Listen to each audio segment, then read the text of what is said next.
I thought I'd tell you my life story. Because it's been constantly changed and changed in ways I'd never thought and never planned. I was born in Chorley, not Lancashire, the one just outside Alderley Edge. Do you know Chorley? Yeah. It's on my birth certificate anyway. My father worked in Manchester. My mother had a very small holding, and she had a cow and a pig, but she was a farmer's daughter anyway. She had a cow and a pig, and hens, of course, and had neighbours, had a boy one side, and two girls the other side, and we'll come back to that. At the age of 5, my father suddenly died. He had a kidney infection, which apparently today would have been cured with penicillin, similar. So I presume in those days, like, you know, mother stayed at home and father went to work in Manchester, and I was shuffled off to some aunts in Disbury, my father's sisters, and 5 years old, you're not really aware of it. But what I was aware of it, very shortly afterwards, we went back to my mother's farm. Probably it was rented property, and I presume, she never said, probably couldn't pay the rent. So my grandfather and grandmother, who lived in the Hough at Alderley on the farm, we suddenly found ourselves back on the farm. So that was the first sudden change. And that was very interesting, obviously, big animals, and it was a completely mixed farm, as all farms were, not too big. I think it was about the largest in that area at 80 acres. And the big farms start as you move south, get bigger and bigger dairy farms. So that was great fun. I mean, that was really interesting. And I went to school in Alderley Edge, little primary school called St Philip's, next to the church. And that was great. And it seemed as though I had a talent for drawing and painting, particularly drawing, because the teacher there, if she wanted anything drawing on the board, she always called Clifford out to come and draw it for me.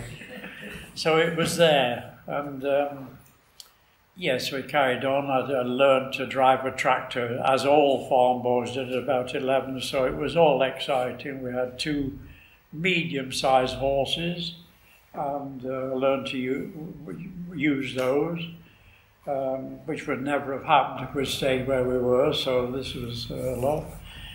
And then, much to my amazement, I won a scholarship to King's School at Macclesfield. In between that, it must have been about, I've been trying to think of when it was, it must have been about just a year before the Second World War started. My grandmother, we walked it from the Hough to Woodford to watch little aeroplanes fly. There was a flying club there, down by the church. And that was it. I was dead interested in aircraft and remain to this day. And I built loads of model aircraft. I think I built 80 odd rapidly and started. I met 2 friends, both had been in the RAF. They were older than me, but I had the field to fly on. They didn't. So started building model aircraft prodigiously. And of course, every time there was a meal, a big table in the kitchen, I had to clear everything off. So I built a workshop out of everything. It was always stuff you could find around the farm.